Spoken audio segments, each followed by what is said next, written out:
Someone has to be in charge. It's on a rare occasion that you find a strong, charismatic leader that people truly love to follow. And, while there are millions of followers out there, a subject I'll get to in a moment, the number of intelligent followers are also rare. Where do strong leaders come from? Well, initially, they were intelligent followers. As Napoleon Hill noted in his book, Think and Grow Rich, it's no disgrace to be a follower.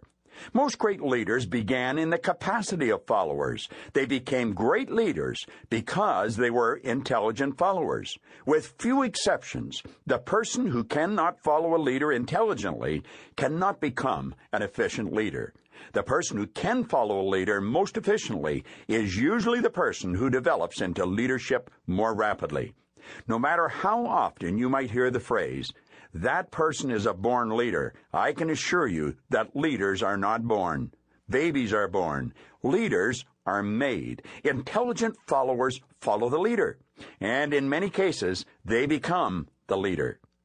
Granted, some folks have a certain energy about them. We call it charisma. We say we're drawn to them, that they have an ability to forward march the masses, whoever those masses might be. But charisma isn't a genetic thing. It's not something they picked up in a junior college class. It's not even a learned trait. Charisma is simply the manifestation of a person who is on purpose in his or her life and whose thoughts and actions are in harmony with the laws of their being. He has a purpose that he will not sway from. She has a vision that drives her out of bed in the morning and happily consumes her waking moments. They have set goals for themselves that not only excite them, but also keep them moving forward and acting until those goals are accomplished and that vision is realized. When you meet people who know their purpose, you sense a calm about them. While they might have frenetic moments from time to time, they're not frantic, because they know what they're supposed to be doing, and they're doing it. A strong leader understands his or her purpose, and it's from that purpose that this person develops a vision for his life. In the new Lead the Field seminar, I mentioned that the effective leader must be a strong originator. That person must be able to originate a constructive idea, concentrate on that idea, and to reject any other idea that is presented to them that would not aid in the manifestation of the original idea. That's purpose. As I've mentioned in one of the past issues of the Freedom Series, Purpose, Vision, and Goals, purpose gives meaning to why you're doing what you're doing. Once you've found your purpose, you express it by creating and maintaining a vision. Vision is what you do with your life.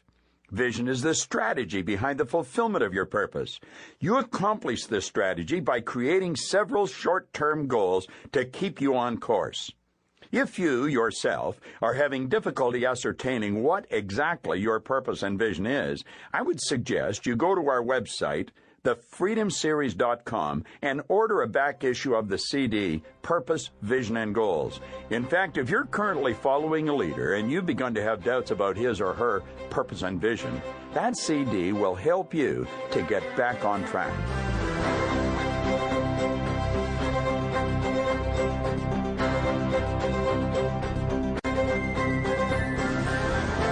Now, I would like to discuss why leaders fail. We've all come across people who've either self-appointed themselves or have been appointed to a leadership role, and they're terrible leaders.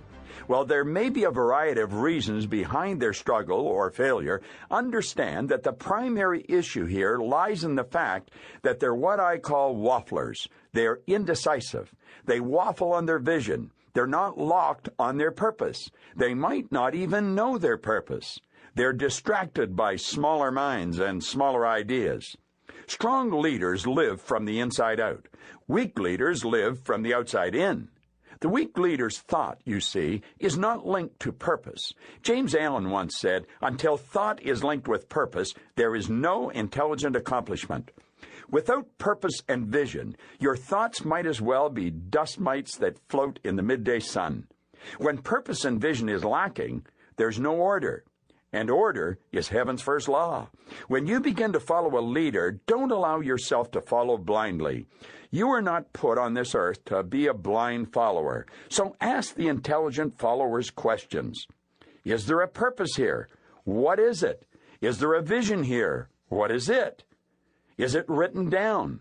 There needs to be a unified agreement on a purpose. When I say unified agreement, I mean that you must first explore this leader's purpose and vision, and then decide if it fits for you. Is it in harmony with your own purpose and vision for your life? Does it run in parallel course? If the answer is yes, then you're in unified agreement. This is a leader you want to follow, and it's a very good chance this leader is a strong leader for you and your aims in life. All of this has to be settled before you start the trip together. Don't choose a leader because you think your goal is similar. That's not enough. If you've ever seen the movie Planes, Trains, and Automobiles with Steve Martin and John Candy, you've seen a perfect example of two gentlemen who thought they had the same goal. They both wanted to get to Chicago in time for Thanksgiving. Never mind that they were complete strangers, and never mind that they were complete opposites in road trip behavior, car rental behavior, hotel rooming habits, or even choice of road trip songs they'd prefer to sing. It was only after they started the trip that they realized that one shared goal wasn't enough to get them through a painless and effortless excursion to Chicago.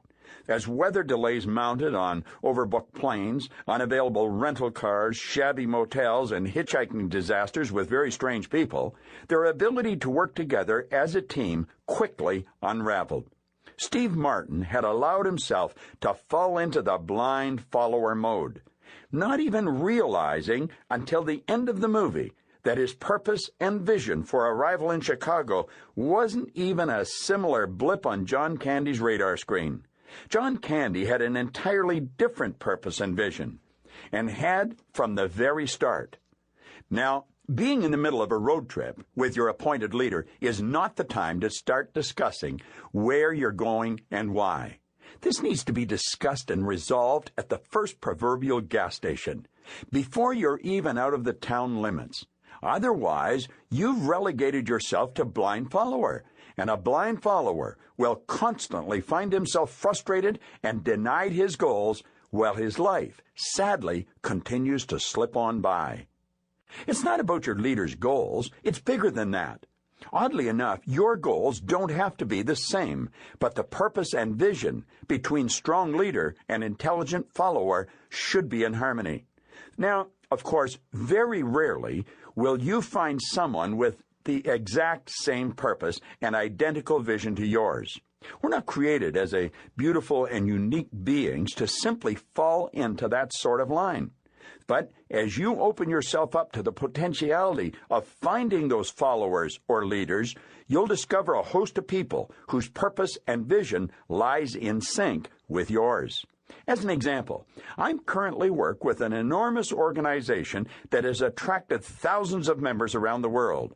Now, the leader of this organization understands his vision, consistent member growth, and member retention. Through this achievement of vision, his purpose is achieved. A million-strong membership that increases health and financial abundance in tens of millions of people.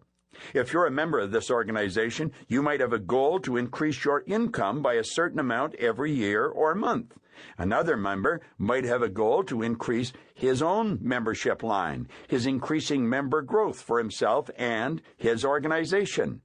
Still, another member might be focused on providing service and support to her own membership line because retention builds additional member growth and financial increase.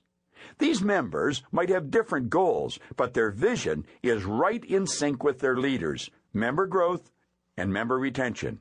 And because their vision is in sync, they're actually helping their leader achieve his purpose. As Leo Tolstoy so elegantly put it, power from the standpoint of experience is merely the relation that exists between the expression of someone's purpose and the execution of that purpose by others. Tolstoy was right. As Napoleon Hill said, leadership calls for power, and power calls for cooperation. If you're currently a follower, I'd like you to think for a moment about the various leaders you have in your life right now. This doesn't necessarily have to be